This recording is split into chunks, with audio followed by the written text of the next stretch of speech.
Hello, welcome to my YouTube channel. നമുക്ക് ഇന്ന് ഒരു എള്ളും അവലും ചേർത്തൊരു ഉണ്ട ഉണ്ടാക്കാം. ഞങ്ങൾ പണ്ടൊക്കെ വീട്ടിൽ അമ്മ ഉണ്ടാക്കി തരുമായിരുന്നു എള്ളുകൊണ്ടൊക്കെ ഉണ്ട. അപ്പം അത് ഇപ്പോൾ ഈ കർക്കിടക മാസത്തിൽ എല്ലാവരും അത് ഉണ്ടാക്കി കഴിക്കും. കർക്കിടക മാസത്തിൽ അത് കഴിക്കണം, നല്ലത്, ആരോഗ്യത്തിന് നല്ലതാണെന്നാണ് എല്ലാവരും പറയുന്നത്. അപ്പം നമുക്ക് ഒന്ന് ഉണ്ടാക്കി നോക്കാം. അപ്പം അതിന് മെയിൻ എള്ളാണ് വേണ്ടത്. ഈ എള്ള് ശരിക്കും നമ്മൾ കഴുകി അത് നന്നായിട്ട് വറുത്തെടുക്കണം. പിന്നെ അവലും ഈ ചുമന്ന അവലാട്ടോ നല്ലത്. ഒത്തിരി പരന്ന അവലിനേക്കാളും നല്ലത് ഇങ്ങനത്തെ ചെറിയ അവലാണ് നല്ലത്. അപ്പം ഇതും നമ്മൾ വറുത്തെടുക്കണം. പിന്നെ ഞാൻ എടുക്കുന്നത് കരിപ്പെട്ടി ശർക്കരയാണ്. മറ്റേ ശർക്കരയേക്കാളും കുറച്ചുകൂടി ഹെൽത്തി ഇതാണ്. പിന്നെ കുറച്ച് നമ്മുടെ അത് അണ്ടിപ്പരിപ്പും ഉണ്ട്, മറ്റേ കപ്പലണ്ടിയുണ്ട്.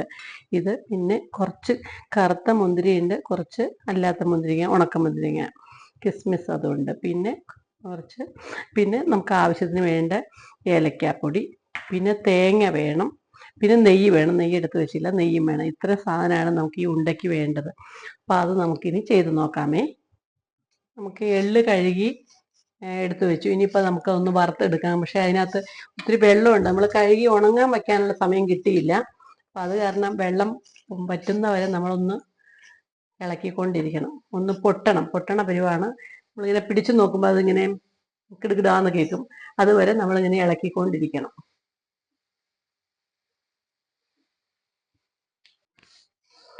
എള്ള് കരിഞ്ഞു പോരുത്. കരിഞ്ഞു പോയാൽ ഒരു കരിച്ചോ വരും. അപ്പം അത് കറക്റ്റിൽ നമ്മൾ ഇളക്കി എടുക്കണം. ആ വെള്ളം ഒന്ന് വറ്റി, ശരിക്കും വെള്ളം വറ്റുമ്പോഴത്തേക്കും കിടുകിടാന്ന് പൊട്ടി തുടങ്ങും. ഇത് പകല് വെയിലത്ത് വെക്കുകയാണെങ്കിൽ നന്നായിട്ട് ഉണങ്ങി കിട്ടിയേനെ. അതിനുള്ള സമയം കിട്ടിയില്ല. അപ്പം അതുകൊണ്ട് ഇങ്ങനെ നമ്മൾ വെള്ളം ഒന്ന് തോർന്നതേ ഉള്ളൂ. പക്ഷെ ഇതുപോലെ ഇളക്കി എടുത്താൽ മതി, കുഴപ്പമില്ല. നന്നായിട്ട് നമ്മൾ കഴുകിയില്ലെങ്കിൽ എന്താ വെച്ച് കഴിഞ്ഞാൽ അത് കല്ലും മണ്ണും ഒക്കെ കാണും, ചെളിയൊക്കെ ഉണ്ട്. അപ്പോൾ കഴുകാതെ ഇത് ഉപയോഗിക്കാനും പറ്റത്തില്ല. അതുകൊണ്ട് പിന്നെ നന്നായിട്ട് കഴുകി ഒരുവിധം പെട്ടെന്ന് അതിൻ്റെ വെള്ളം പോയി തുടങ്ങി കേട്ടോ. അതുപോലെ തന്നെ കരിപ്പെട്ടി ശർക്കര ഞാനത് ഉരുക്കി വെച്ചു. ഇനി അത് അരിച്ചെടുത്താൽ മതി. അത് ഉരുക്കി എടുത്ത് വെച്ചു. അപ്പോൾ എളുപ്പം പണിയെല്ലാം ചെയ്യാമല്ലോ. കരിപ്പെട്ടി പിന്നെ ഉരുക്കാൻ അധികം സമയം വേണ്ടിയൊന്നുമില്ല. അത് ഉരുക്കി വെച്ചു. ഇനി ഇതിൻ്റെ കൂടെ ഇനി അവലും കൂടെ ഇത് വാങ്ങിയിട്ട് വേണം. അവലും ഒന്ന് റോസ്റ്റ് ചെയ്യണം. കാരണം എന്നാൽ അത് ഒന്ന് ക്രിസ്പി ആയി വരത്തുള്ളൂ. ഇപ്പം അതേ ചെറുതായിട്ട് പൊട്ടി തുടങ്ങി.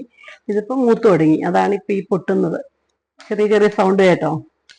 ഇപ്പം നമുക്കറിയാം ഇത് മൂപ്പായെന്ന്. ഇതാണ് ഇതിൻ്റെ മൂപ്പ്.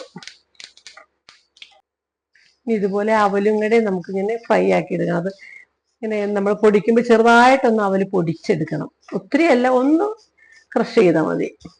അപ്പം അത് ഈ തണുപ്പ് പോലെ ഇരിക്കുകയല്ലേ. അപ്പം അതും ഒന്ന് ചൂടാക്കി എടുക്കണം. ഒന്ന് മൊരിയാൻ രീതിയിൽ, ഒത്തിരി സമയം വേണ്ട, ചെറുതായിട്ടൊന്ന്.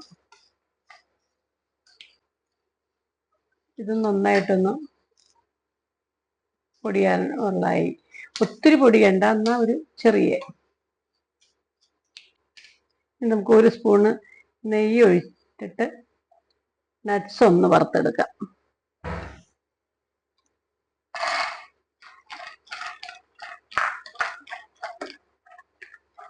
വറക്കാതെയും ചെയ്യാം. വറുത്തിട്ട് ചെയ്യുമ്പോൾ ഒരു പ്രത്യേക ടേസ്റ്റ് ഉണ്ട്. ഹെൽത്തി എന്ന് പറയുമ്പോൾ നമ്മൾ നെയ്യ് ചേർക്കാതെ ചെയ്യുന്നത്. പക്ഷെ നെയ്യ് കുറച്ച് കഴിക്കുന്നത് നല്ലതല്ല. അപ്പം നെയ്യ് അത് നേരം കുറച്ചേ എടുത്തുള്ളൂ. ഒരു സ്പൂൺ നെയ്യായിട്ട്, ഒരു സ്പൂൺ ഇല്ല, ചെറിയൊരു സ്പൂൺ കുറച്ചേ ഉള്ളൂ. അപ്പം അത് അന്നേരം ഒരു ടേസ്റ്റും കൂടെ വരും. ഇനി അത്ര ആ നെയ്യിൽ ഇച്ചിരി ഉള്ളൂ. അതിനകത്ത്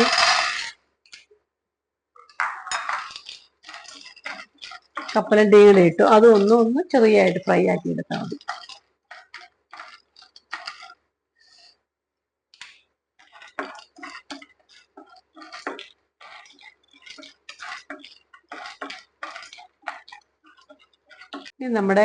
ഇനി നമ്മുടെ കുറച്ച് കിസ്മിസ് ഉണ്ട്, അതും കൂടെ ഒന്ന്.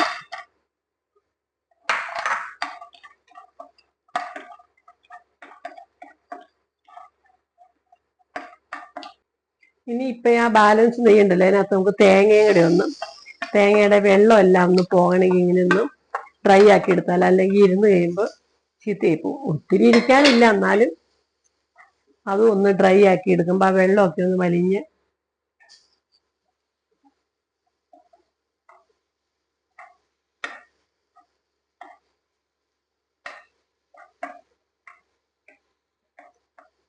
ഇനി നമുക്ക് നട്ട്സ് എല്ലാം കൂടെ ഒന്ന് ചെറുതായിട്ടൊന്ന് ക്രഷ് ചെയ്തിട്ട് വരാമേ. 2 നട്ട്സും കൂടെ ഒന്നിച്ചിട്ടു. അപ്പൊ ഇതൊന്ന് ക്രഷ് ചെയ്തിട്ട് വരാം. ഇതുപോലെ ക്രഷ് ചെയ്തുകൊണ്ട് വന്നു, ചെറിയൊരു തരി ഇതും കൂടി. ഇനി നമുക്ക് അവലും ഇതുപോലെ ക്രഷ് ചെയ്തുകൊണ്ട് വരാം. അവലും ഇതുപോലെ ഒന്ന് ക്രഷ് ചെയ്തുകൊണ്ട് വന്നു. ഇനി ഇതെല്ലാം കൂടെ നമുക്ക് യോജിപ്പിച്ചിട്ട് ബാക്കിത്തെ കാണാമേ. ശർക്കര നമ്മൾ ഉരുക്കി അരിച്ചെടുത്തതാണ് ഇത്. ഇതിനകത്തേക്ക് നമുക്കിനി തേങ്ങ ഇട്ട് കൊടുക്കാം.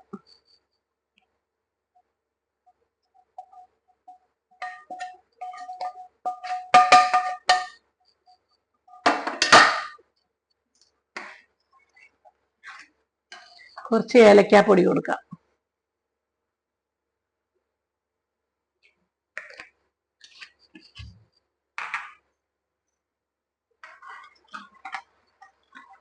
നമുക്ക് അവല് കുറച്ച് ക്രഷ് ചെയ്തുകൊണ്ട് അല്ലാത്തതുകൊണ്ട് അത് നമുക്ക് ഇട്ട് കൊടുക്കാം.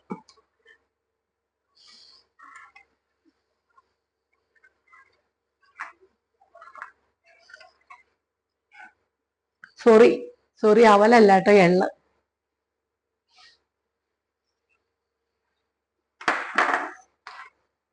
ഇനി നമ്മൾ വറുത്ത് വെച്ച നട്ട്സ് ഒക്കെ കിസ്മിസ് ഇല്ലേ, അതിട്ട് കൊടുക്കാം.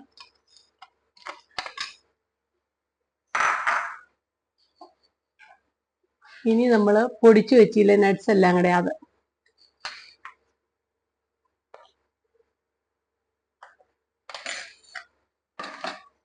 നന്നായിട്ട് ഇളക്കണം.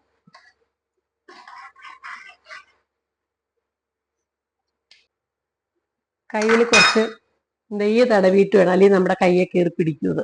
അതുപോലെ ചൂടന് തന്നെ നമുക്കിത് ഉരുട്ടി വെക്കണം, അല്ലെങ്കിൽ പിന്നെ അത് ഉരുളാൻ ബുദ്ധിമുട്ടാണ്.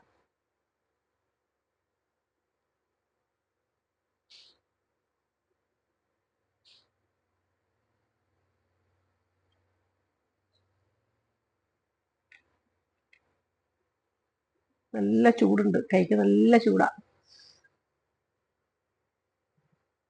തണുത്താ പിന്നെ ഉരുള നമുക്ക് കിട്ടത്തില്ല. ഇങ്ങനെ എല്ലാം ഞാൻ അങ്ങനെ ഓരോ ഉരുളയാക്കി വെക്കാമേ, എന്നിട്ട് ബാക്കി പിന്നെ കാണിച്ചു തരാം.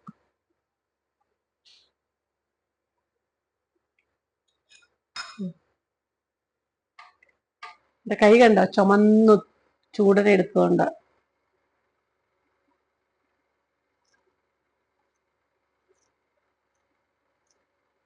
ഇത് നേരത്തെ ഞങ്ങൾ സ്കൂൾ വിട്ട് വരുമ്പോൾ അമ്മ ഞങ്ങൾക്ക് മിക്കവാറും വൈകിട്ട് സ്കൂൾ വിട്ട് വരുമ്പോൾ തരുന്ന ഒരു പലഹാരമാണിത്. എള്ളുണ്ട മിക്കവാറും ഉണ്ടാക്കി തരികയായിരുന്നു. ഞങ്ങളുടെ വീട്ടിലെ എള്ള് കൃഷിയൊക്കെ ഉണ്ടായിരുന്നു, ഒത്തിരി എള്ള് കൃഷി ഉണ്ടായിരുന്നു. അപ്പൊ എള്ളൊന്നും വാങ്ങിക്കണ്ടായിരുന്നു പൈസ കൊടുത്ത്. അപ്പൊ അന്നേരം വീട്ടിൽ തന്നെ ഇങ്ങനെ ചെയ്തു.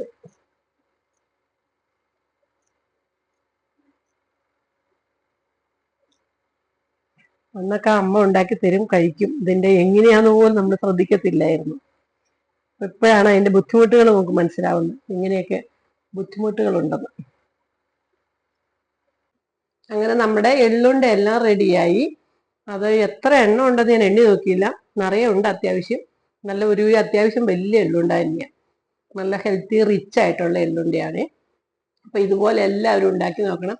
കർക്കിടക മാസത്തില് എള്ളുണ്ട കഴിക്കണം, നല്ലതാണെന്നാണ് എല്ലാവരും പറയുന്നത്. പക്ഷെ ഞങ്ങൾ മിക്കവാറും ഇടയ്ക്കൊക്കെ കഴിക്കുന്ന ഐറ്റമാണ്. ഞങ്ങളുടെ വീട്ടിലെ എള്ളുണ്ടായിരുന്നു, അപ്പൊ അന്ന് അമ്മ സ്കൂൾ വിട്ട് വരുമ്പോ ഒക്കെ ഉണ്ടാക്കി തരുന്നതാണ്. പക്ഷെ ഇപ്പോഴും നമ്മൾ കടയിൽ നിന്ന് വാങ്ങിച്ച് കഴിക്കാറുണ്ട്, അങ്ങനെ അധികം എപ്പോഴും ഉണ്ടാക്കാറില്ല. ഇപ്പൊ എല്ലാവരുടെ ഒരു ട്രെൻഡായി മാറിയൊക്കെയാണ് എള്ളുണ്ട. അപ്പൊ ഞാൻ വിചാരിച്ചു പഴയ ഓർമ്മകളൊക്കെ പുതുക്കിയെടുക്കാന്ന് വിചാരിച്ചാണ് ഉണ്ടാക്കിയത്. അപ്പൊ ഇതുപോലെ ഉണ്ടാക്കി നോക്ക്, നല്ല ടേസ്റ്റ് ഉണ്ട്. അപ്പൊ ഓക്കെ, താങ്ക് യു.